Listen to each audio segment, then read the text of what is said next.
Welcome to the Make It a Better Day podcast. I'm Alex, and I'm excited to talk about something that's probably sitting in the back of all our minds, money. And I'm Victoria. I was just staring at my bank account last night, wondering where it all went this month. Perfect timing for today's topic. Isn't that always the way? You check your balance expecting one thing and find, well, considerably less. That's exactly what happened to someone in the article we're discussing today. Pay yourself first, the money principle that actually works. They were down to exactly $27.14 despite promising themselves they'd save. Oh, I've been there. I remember one month last year when I had these grand plans to put aside $200, and by the time the month ended, I had managed to save exactly $0. That's when I realized something had to change in how I was approaching this whole money thing. And that's the genius of today's article. It highlights this game-changing quote from Warren Buffett. Do not save what is left after spending, but spend what is left after saving. When I first read that, it was like someone flipped a switch in my brain. That quote hit me too. It's a simple flip, but it challenges everything we're used to. We're trained to pay bills, buy groceries, grab coffee, order takeout, and then hope there's something magical left in our account at the end. And how often does that actually work out? Pretty much never in my experience. The article describes someone at their kitchen table staring at a bank statement with just $27.14 left. I physically winced reading that because I've lived that moment so many times. It's like financial déjà vu, right? What struck me most about this principle, though, it's really a psychological shift more than a mathematical one. The article frames saving as literally paying yourself first, which turns it into an act of self-care rather than some punishment. I never thought about it that way before, but you're absolutely right. We schedule massages and buy healthy food as self-care, but somehow saving money feels like the opposite. Why do you think we struggle so much with this? I blame the marshmallow test. You know that famous study where they put a marshmallow in front of kids and said they could have two if they waited? Our brains are wired for immediate rewards. The future is this foggy, abstract concept, but that new phone or dinner out is right here, right now. Plus, let's be honest, most of us learned money habits from watching our parents stress about bills rather than any actual financial education. I love how the article puts it. Our expenses tend to expand to fill whatever financial space we allow. That hit close to home. When I got my last raise, I swore I'd save the difference, but somehow I ended up with the same amount left over each month. It's like money is gaseous. It expands to fill whatever container we give it. They call that lifestyle inflation, and it's basically a financial law of physics at this point. Get a $300 monthly raise, and suddenly you absolutely need that premium streaming service, the fancy coffee subscription, and those weekend brunches, without the boundary of paying yourself first. It's like having a leaky bucket. No matter how much water you pour in, it never fills up. The examples in this article really drove that home. Did you read about that kindergarten teacher? Never made more than $40,000 a year, but still hit millionaire status by retirement. That story completely demolished my excuse that I don't make enough to save significantly. That example stopped me in my tracks too. What impressed me wasn't some get-rich-quick scheme or lucky investment. It was her consistent commitment to this principle from her very first paycheck. No drama, no extreme budgeting, just prioritizing herself first every single time. And then there's Warren Buffett himself, worth billions but still living in the same modest house he bought back in 1958 for $31,500. Drives normal cars too.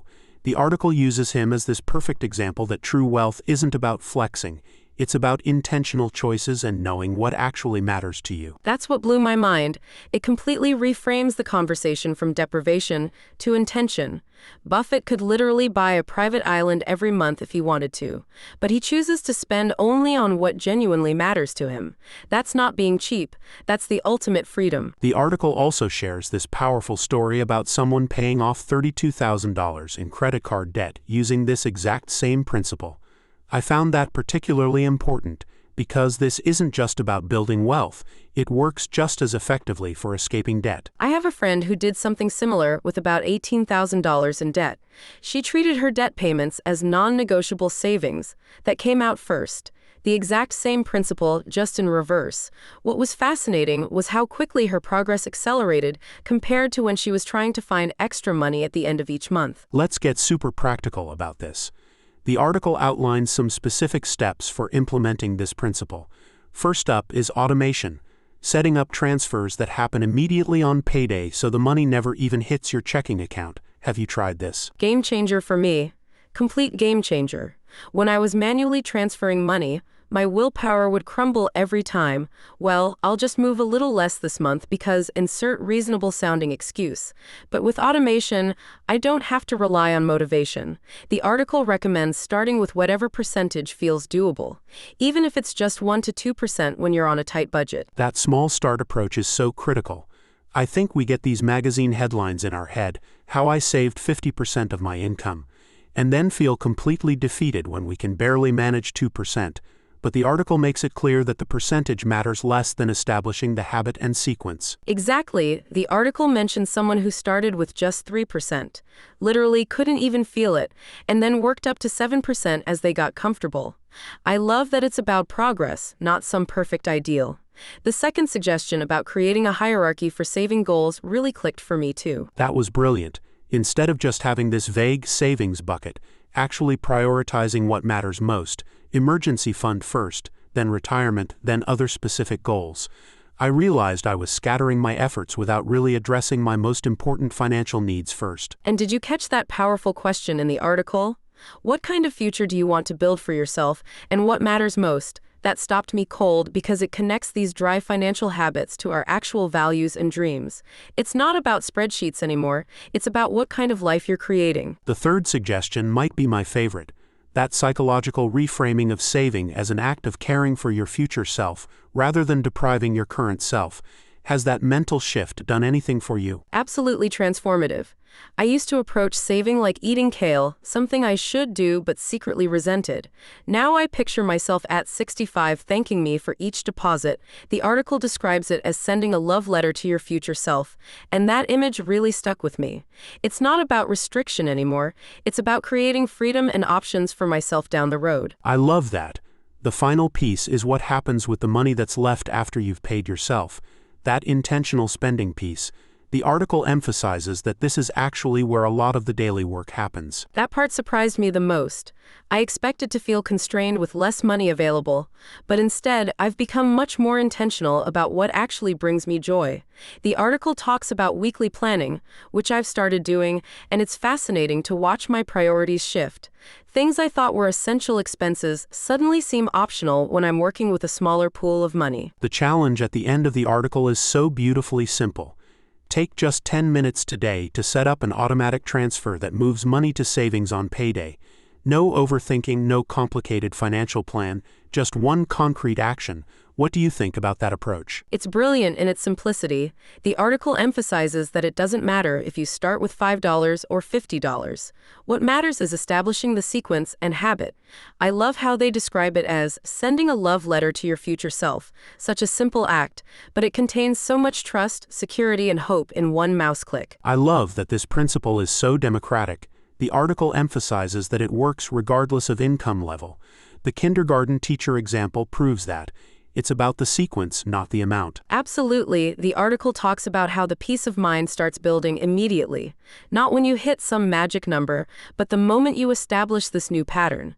That feeling of taking control transforms saving from a burden into a genuine form of self-care. As we wrap up today, what's one thing from this conversation you hope sticks with our listeners? For me, it's the power of tiny, consistent actions. The article shows us that financial transformation doesn't require some dramatic overnight change.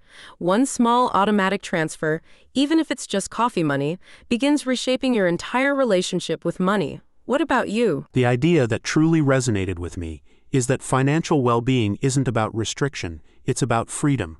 The article frames paying yourself first as an act of profound self-respect.